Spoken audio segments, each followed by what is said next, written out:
প্রিয়জনের কাছে মূল্যহীন হয়ে গেলে নিজে থেকেই সরে আসুন। ভিতরে সাময়িক যন্ত্রণা হলেও এটা অনেক সম্মানের। যদি বুঝতে পারেন কেউ হতাশায় ভুগছে, তাকে জ্ঞান বা উপদেশ দিতে যাবেন না। সে সময় মানুষ উপদেশ শুনতে চায় না, সে চায় তার ভিতরের কথাগুলো আগে কেউ মন দিয়ে শুনুক। কাউকে অকারণে কষ্ট দেবেন না। এই মুহূর্তে আপনি ইচ্ছাকৃত অন্যায় করে নিজেকে জয় ভাবছেন, ফুরফুরে মেজাজ আছেন, মনের আনন্দে ঘুরে বেড়াচ্ছেন, সে হয়তো প্রতিবাদ করবে না, কিন্তু তার নীরবতা, কষ্ট থেকে উঠে আসা দীর্ঘশ্বাস, বোঝাপড়াটা আপনার সাথে সঠিক সময় করেন। অন্যের চোখে ভালো লাগার জন্য নিজের স্বপ্নগুলো বিসর্জন দিবেন না।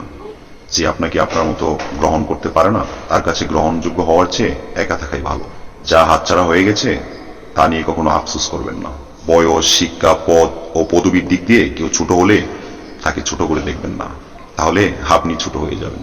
নিজের অবস্থান নিয়ে বাড়াবাড়ি রকমের আত্মবিশ্বাস বা অহংকারী হবেন না, কারণ সময় যখন বদলায় উত্তাল সাগরও শুকিয়ে মরুভূমি হয়ে যায়।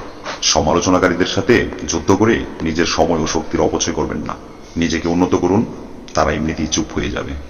গাদার সাথে তর্ক করতে বা গাদাকে কিছু শিখাতে যাবেন না। গাদার পিঠে ঐশী কিতাব চাপালেও গাদা গাদাই থাকে। ভুল জায়গায় স্যাক্রিফাইস, ভুল মানুষের সাথে কম্প্রোমাইজ আপনাকে না দিবে সুখ, না দিবে সফলতা। আপনাকে ডুবানোর ইচ্ছা নিয়ে কিছু লোক বসে আছে, যাদেরকে সাঁতারটা আপনি শিখিয়েছেন। মানুষ সিংহের প্রশংসা করে, গাদাকে পছন্দ করে না। অন্যের ক্ষতি করার নেশা যদি কাউকে একবার পেয়ে বসে, নিজের অস্তিত্ব ধ্বংস না হওয়া পর্যন্ত তার হোশ ফেরে না। জীবন মানেই জিপিএ 5 কিংবা ভালো বেতনের চাকরি নয়। আপনার জানাশোনা অনেককেই পাবেন, যাদের জীবন সম্পর্কে জ্ঞান অসম্পূর্ণ, কিন্তু ঠিকই ভালো বেতনের চাকরি পেয়ে গেছে। সন্তানের জন্য বেশি বেশি সম্পদ জমা না করে বরং সন্তানকে সম্পদ বানিয়ে ফেলুন। একজন আদর্শ সন্তান আপনার জীবনের শ্রেষ্ঠ সম্পদ।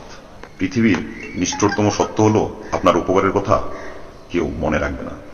কার কাছে আপনি কতদিন গুরুত্ব পাবেন সেটা নির্ভর করবে কার জন্য কতদিন কিছু একটা করার সামর্থ্য আপনার আছে তার উপর। কিছু মানুষ আপনাকে এমনিতেই পছন্দ করবে না, করবে না মানে করবেই না। না আপনি তাদের সাথে দুর্ব্যবহার করছেন, না আপনি তাদেরকে কষ্ট দিয়েছেন, না তাদের ক্ষতি করেছেন, তবুও তারা আপনাকে পছন্দ করবে না। এখন এই পছন্দ করা ব্যাপারটা তৈরি করার জন্য আপনার ঠেকা পড়েনি। আপনাদের সাপোর্ট পেলে এমন ভিডিও বানাতে উৎসাহ পাবো। ধন্যবাদ।